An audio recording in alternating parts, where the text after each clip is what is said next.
Oke, udah ya. Bismillahirrahmanirrahim. Assalamualaikum warahmatullahi wabarakatuh. Waalaikumsalam. Teman-teman semua dari media ya, kita tidak perlu sebutkan, banyak media di sini. Alhamdulillah pada kesempatan hari ini kita ketemu dengan pengarang buku ini, penulis buku ini. Bukan pengarang, penulis. Penulis buku ini. Kalau pengarang itu ngarang. Kalau penulis itu menuliskan riwayat perjalanan. Jadi beliau menulis buku ini sendiri. Beliau adalah Dr. Haji Triyono SH MPD. Dokter, bukan dokter ya. Ya, Dr. Haji Kalau Triyono. dokter itu yang membuatnya orang Ya, sakit. Dr. Haji Triyono SH MPD. Dan alhamdulillah sudah ada di samping kita. Kemudian ada Bapak siapa? Pak Sulaiman. Pak Sulaiman, beliau adalah sahabatnya Sahabat Dr. baik saya. Triyono, dan ini adalah sohib kita Bang Aziz Yanwar yang sudah tidak asing lagi di layar kaca teman-teman sekalian.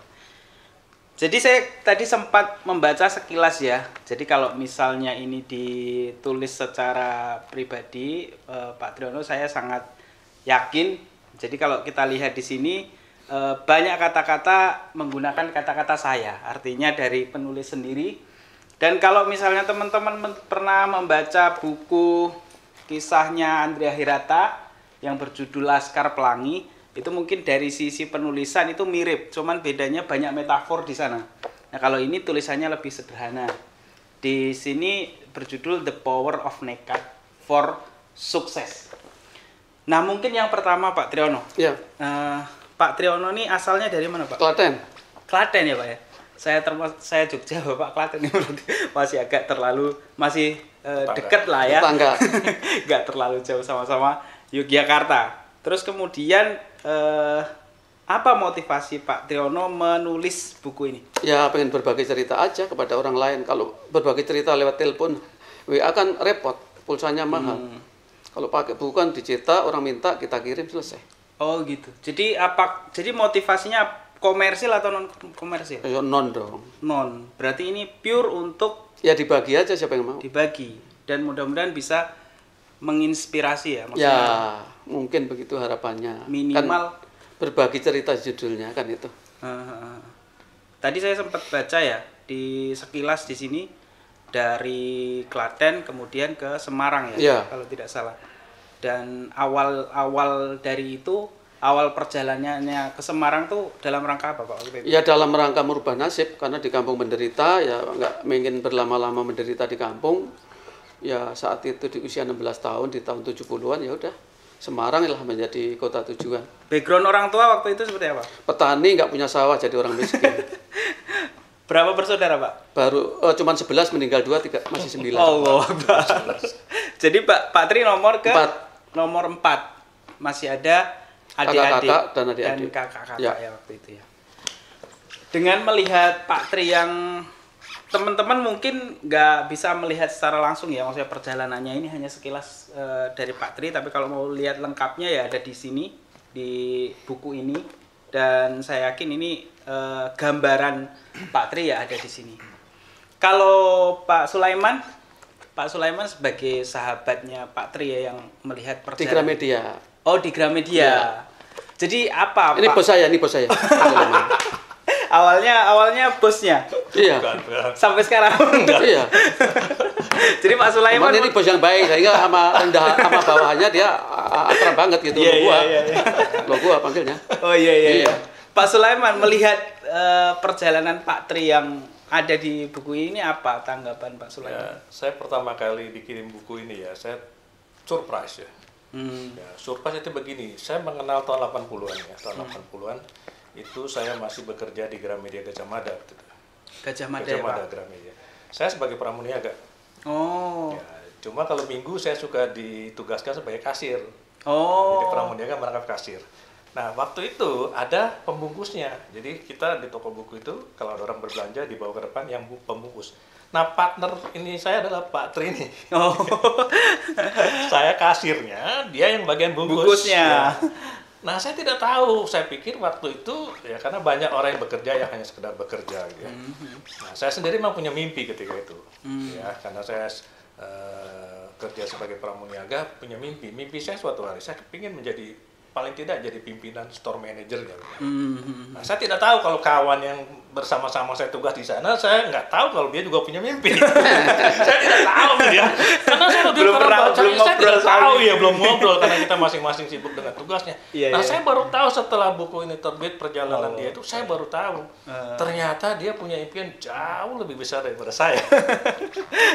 Jadi sama-sama punya mimpi. Kalau saya mimpi kepingin menjadi store manager, dia bermimpi ternyata kepingin melanjutkan sekolah. Ya, ini yang luar biasa ternyata. Nah, jadi dari situ saya teringat, ya, jadi bahwa ternyata kalau kita punya mimpi katanya, dan benar-benar mimpi itu kita geluti, kita inginkan benar-benar gitu, itu ternyata seluruh kekuatan alam semesta katanya itu akan mendukung kita.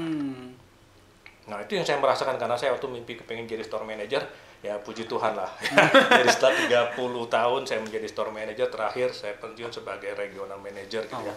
Kepingin jadi penulis, saya juga jadi penulis buku. Sekarang nulis buku apa, Pak? Saya ada 4 buku ya, yang saya tulis, salah satunya adalah Berani Menertawakan Diri Sendiri.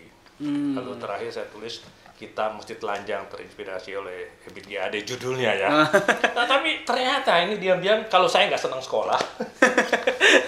Saya nggak senang sekolah gitu ya. Saya merasa lulus SMA, saya kepingin sekolah, nggak kuat ini saya.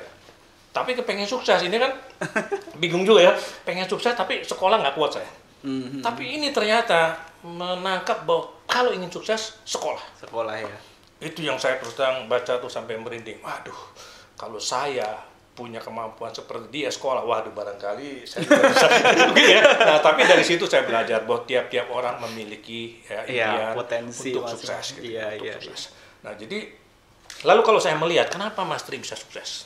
Karena begini, kalau saya baca bukunya, saya dengar tadi penuturan di sana, banyak orang yang berjuang. Betul. Banyak orang yang mengejar mimpi, nggak semuanya berhasil. Berhasil, betul. Ya, nah, lalu saya melihat apa sih yang membuat kita Mas Tri berhasil? Ternyata Mas Tri tidak mengandalkan kekuatan dirinya sendiri. Kalau tadi di forum itu dikatakan Pak Indra, ada yang namanya keberuntungan manusia. Keberuntungan manusia adalah kita yang berjuang. Tapi kalau itu saja tanpa dibarengi oleh kekuatan keberuntungan yang dari atas, berat. Iya. Itu yang saya merasakan.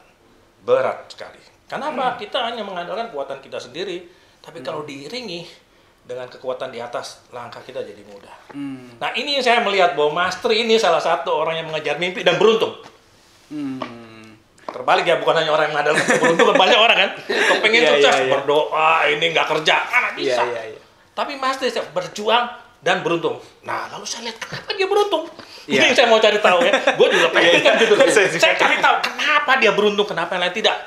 Banyak kawan-kawan Mas Tri. Tadi si Alek bilang, Salimin tuh lundang ya. Ada partner gantian kan, kalau Mas Tri nggak ada Salimin nih. Dia biasa-biasa aja gitu aja gitu. Kenapa? Nah, saya ketemukan jawabannya setelah baca buku itu, setelah melihat penuturannya. Salah satu yang saya lihat Mas Tri, dia pandai mengucapkan terima kasih. Jarang disadari orang itu ya, Pak ya. Itu yang Padahal saya perbedaan dan bahkan banyak orang sukses setelah sukses malah semakin dia tidak berterima kasih. Iya. Dia berpikir gua yang sukses dong. Iya. Siapa lu? Gua yang berjuang mati-matian. Nggak ada tuh Tuhan, nggak ada orang lain. Nah, jadi saya ingat satu kata bijak mengatakan begini. Kalau lu udah sukses, jangan lupa sama siapa? Sama orang-orang yang pernah mendukung lu. Itu kata-kata itu nancep banget tuh. Saya pernah, ya kamu pernah dengar dari Pak Swan, pernah dengar dari saya pernah dengar dari seorang, kalau lu sukses jangan pernah lupa sama orang-orang yang mendukung kamu.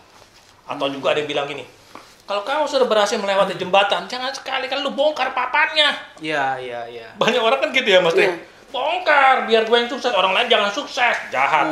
Iya. Nah, ini dilakukan, tidak hanya dilakukan oleh Mas Tri. Apa yang dilakukan? Bukan hanya dari kata-kata saja. Saya baca, saya dengar semua dan terbukti. Kepada siapa kita terima kasih? Satu, tentu kepada Tuhan. Supaya keberuntungan langit tadi ya. Iya. Dia buktikan. Dia beribadah, ini segala macam. Bukan hanya ibadah sekedar sholat. Perbuatan. Lebih dari sekedar ini. Perbuatan dia tunjukin itu. Satu. Kedua, terima kasih sama siapa? Orang tua dong. Iya. Di walaupun pertama orang tua nih di buku mengeluarkan dekret. Mengeluarkan dekret.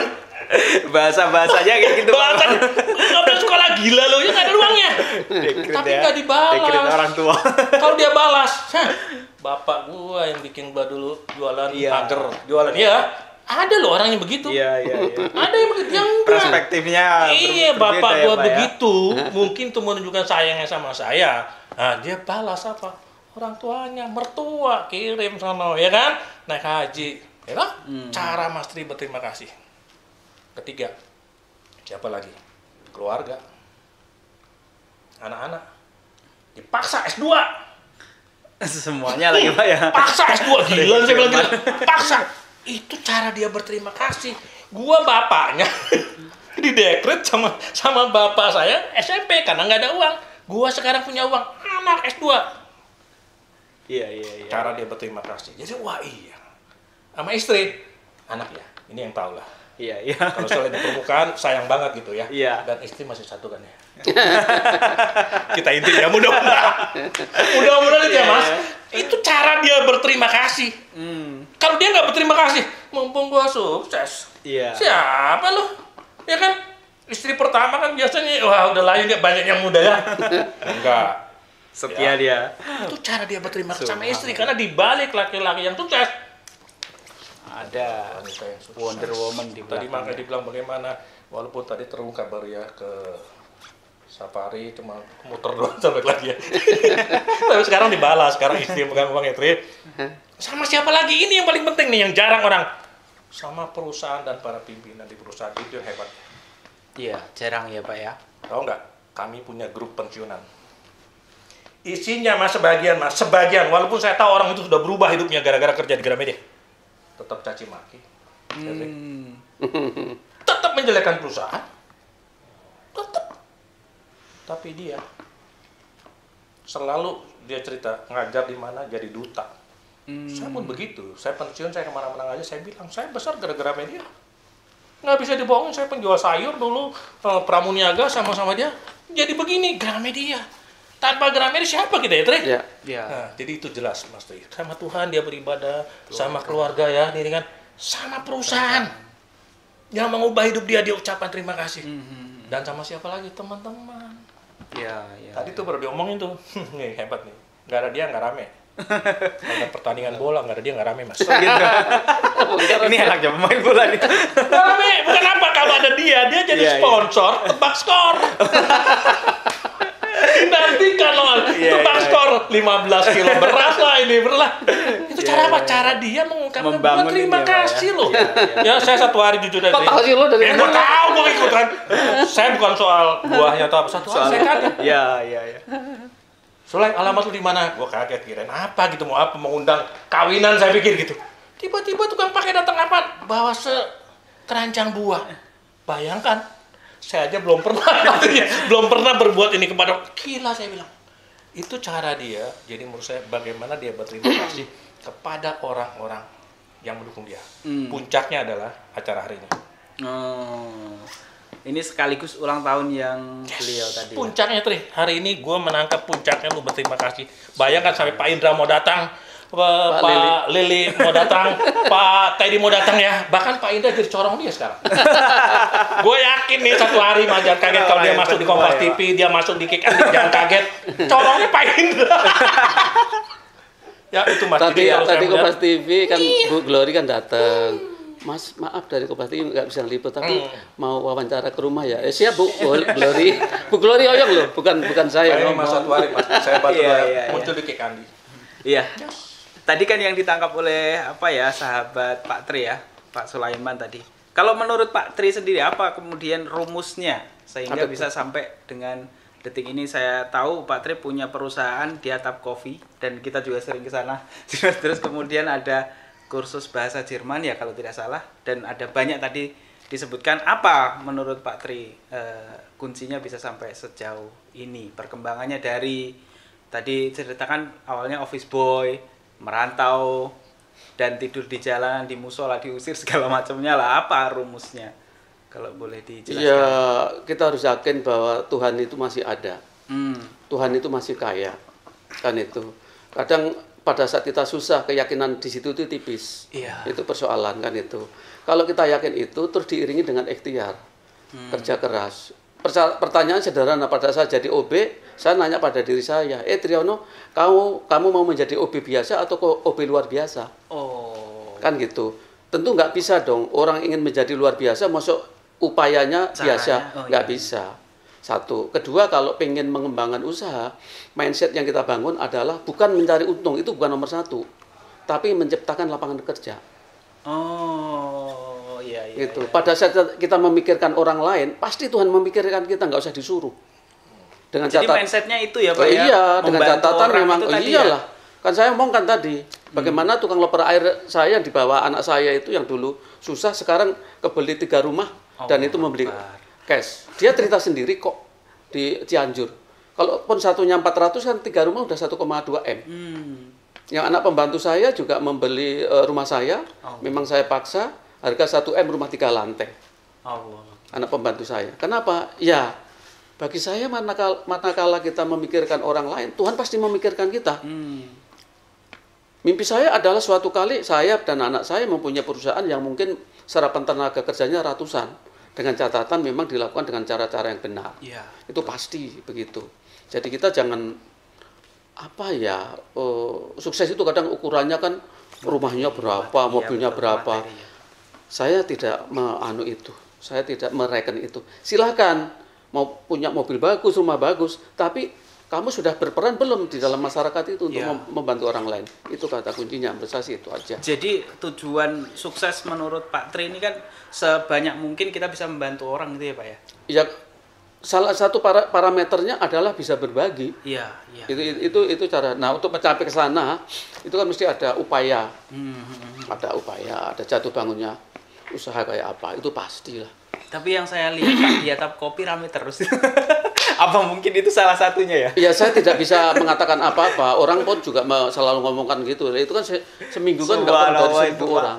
Itu Datang macam-macam gitu. dari Minggu sampai Senin saya ke situ pasti rame terus Pak. Nah, itu tadi itu yang saya nggak Allah. ngerti, saya nggak ngerti. Makanya Iya. seperti yang saya sampaikan tadi sama anak saya yang di sana, setiap bulan itu pokoknya sebagian keuntungan itu disisihkan untuk anak yatim. Allah. Saya cerewet itu di situ. Nilainya berapa saya nggak tahu, yang penting pokoknya itu harus dilakukan. Oh, itu sudah menjadi wajib ya? Wajib. Karena mungkin di situ kuncinya ya Pak ya? Iya, nggak tahu kalau ngomong itu pertanyaannya, saya nggak tahu, itu kan Iya. bagian dari cara Tuhan menilai kan itu. Tapi saya yakin kebaikan nggak mungkin lah dibalas dengan kejelekan, nggak mungkin. Tapi Itu aja. satu pertanyaan yang menarik Pak. Tadi kan Pak Sulaiman sampaikan anak Bapak ini dipaksa untuk S2. Alasannya apa? Karena Bapak sendiri kan sebenarnya nggak harus S2 tetap bisa berhasil kan? Ya, karena begini, bagi saya seiring dengan perjalanan waktu pendidikan menjadi penting. Oh. Ya, seperti saya sampai kenapa saya harus ngejar sampai S1, S2, S3 biar bagaimana pada saat berinteraksi kan akan menjadi lain. Apa iya kalau saya masih SMP dan OB hari ini Pak Lilik tiba-tiba hadir? Benar nggak? Iya. Betul. Kan nggak mungkin. Jadi itu masuk. iya. Orang tetap memandangnya itu sebagai Bargaining positionnya ya Pak ya? Lah iya, kalau saya masih OB, masih SMP, masa iya suruh 11 kali suruh ke luar negeri? Iya. Mesti ada yang salah dong, ada Iya. itu. Tapi inilah hebatnya manajemen Kompas Gramedia. Dia nggak melihat siapa dia dan nggak melihat latar belakang, mau suku agama nggak ada urusan. Saya nggak ada link, orang dalam nggak ada urusan. Iya. Macam-macam gitu. Bos saya maaf kata, Pak Teddy orang Cina, orang Pontianak. Terus terang aja. Bapak sebut di sini Cina lagi Pak.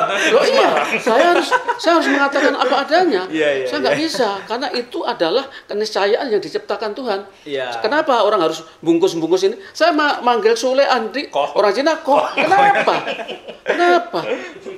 tapi kita ya fun ya karena itu bahasa sayang gitu ya. Iya. Pergaulan akrab. Bukan bermaksud menyinggung Iya. apa segala Enggak macam ya Pak. lah, ya? justru saya ingin menghargai. Justru itu dekat lah ya. Iya, kalau saya dengan orang Batak saya ngomong lain. Ya. Kan begitu, macam-macam. Itu cara saya menghargai. Iya. Jadi seperti itu. Saya pikir sih lagi-lagi manakala kita berbuat baik itu Tuhan nggak usah diajarin, pasti tahu. Dia punya malaikat nggak usah suruh nyatet, pasti catat. Kan itu. Hanya persoalan kita manusia itu kadang bantu orang, dia nggak ngomong terima kasih sama kita aja, kita kecewa. Iya. Iya. kok aneh. Nah, berarti ada pamrih kepada orang itu. Iya. Jadi ketulusan kalau udah itu nggak ada urusan. Iya. Mau ngomong terima kasih kayak nggak ada ya urusan. udah. Plong Nggak ada pasti urusan. Pak ya. Lah iya dong. Nggak ada beban ya Pak ya. Kalau itu berarti kan ada reservenya. Iya. Ya kurang lebih begitu. Menarik ya Pak ya.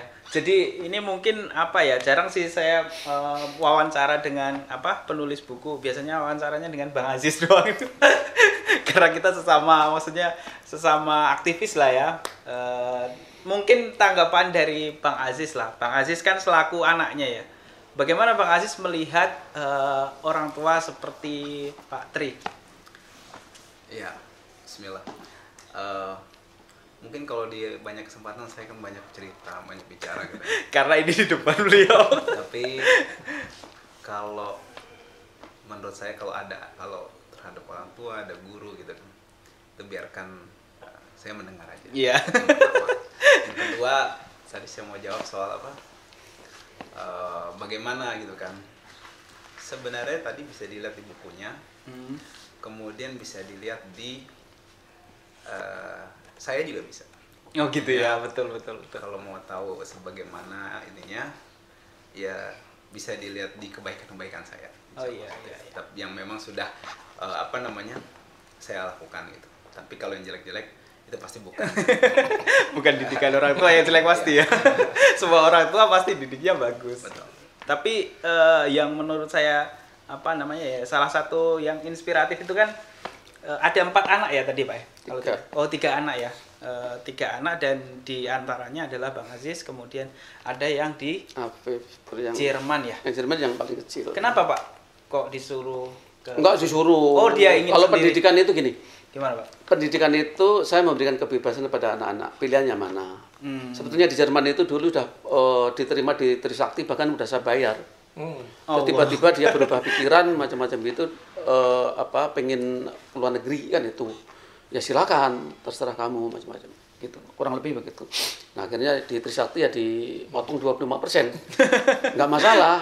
Bagi saya tidak bisa ngatur-ngatur kamu harus ini harus enggak lah.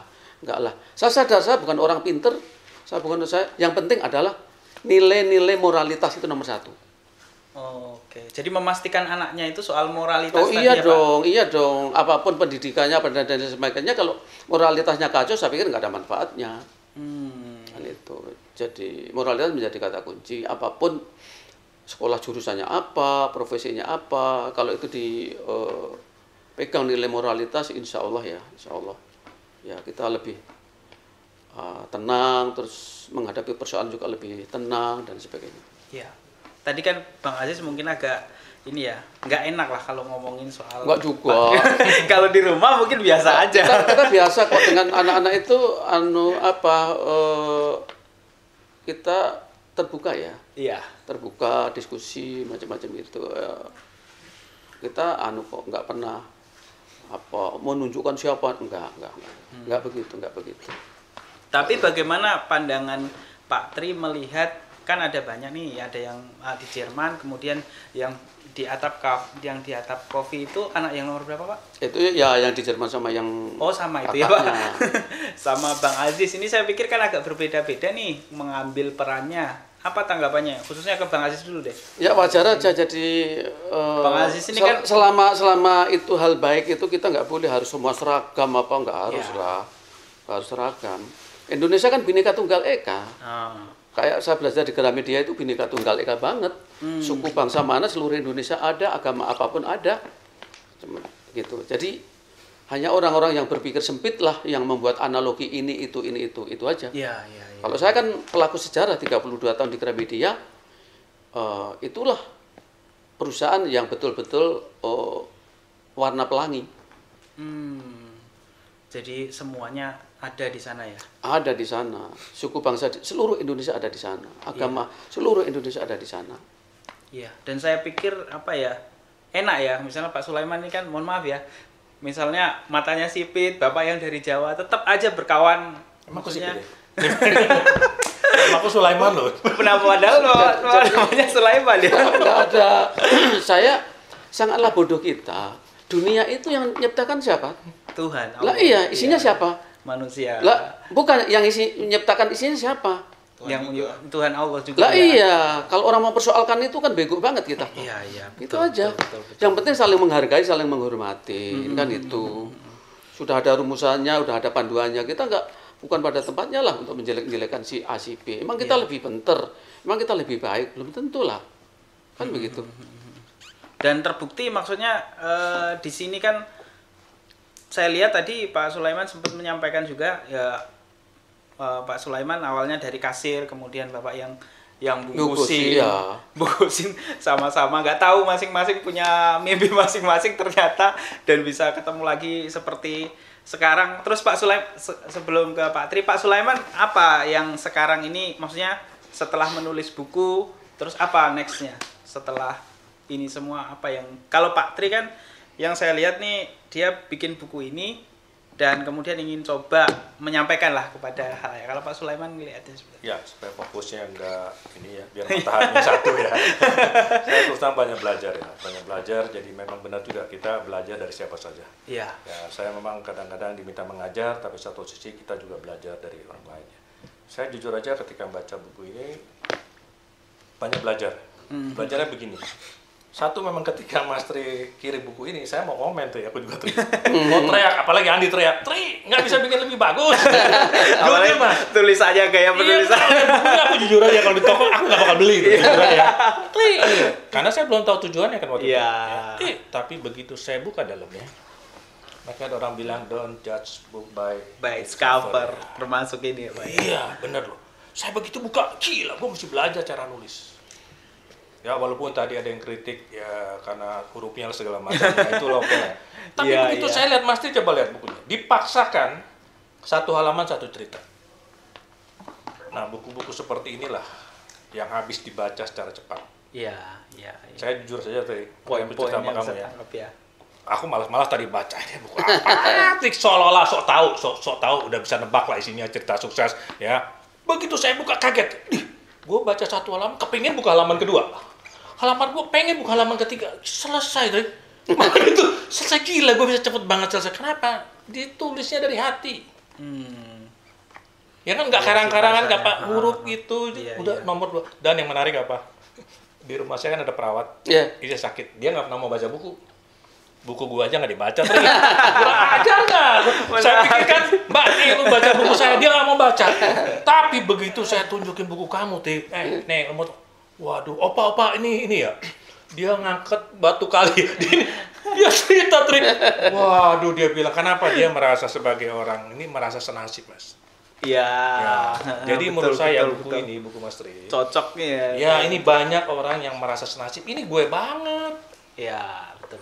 Itu sebetulnya misi yang mau disampaikan Mas. Ini supaya banyak orang merasa ini gue banget. Iya. Mungkin cara berjuangnya nggak harus persis ya, tapi nggak, iya betul. Itu Motivasi. Itu yang menurut saya. Dan nekatnya ini Pak mungkin harus dikopi. Nekatnya. Saya terus terang ya apresiasi lah. Ya, buku ini kalau benar-benar orang melihat tidak hanya sekedar covernya, dia buka satu halaman 2 halaman, banyak yang bisa dipelajari. Yang berikutnya mungkin Pak Tri yang jawab ya. Pak Tri, gimana caranya kita supaya dapat buku ini Pak? Tadi coba. Tadi belum direkam Pak. Oh, tinggal minta kasih nama, kasih alamat sama nomor HP. Selama ya ke HP.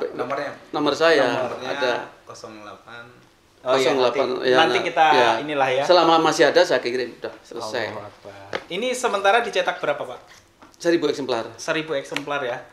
Jadi teman-teman ini mungkin sudah kebagi 300 atau 400 lah. Kemana saja Pak? Ya banyak seluruh penjuru Indonesia yang punya nomor WA saya.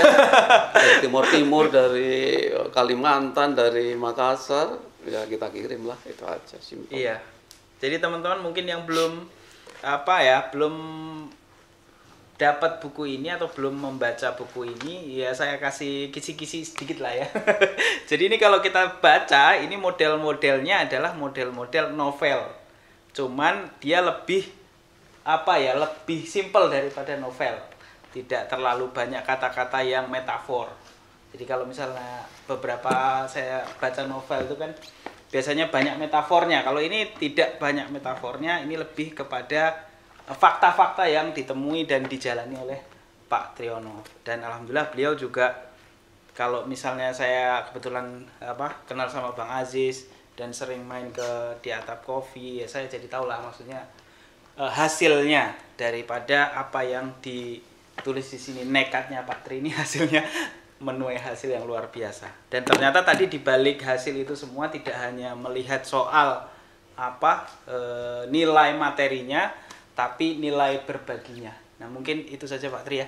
Dan terima kasih teman-teman yang sudah menonton ini. Wassalamualaikum warahmatullahi wabarakatuh.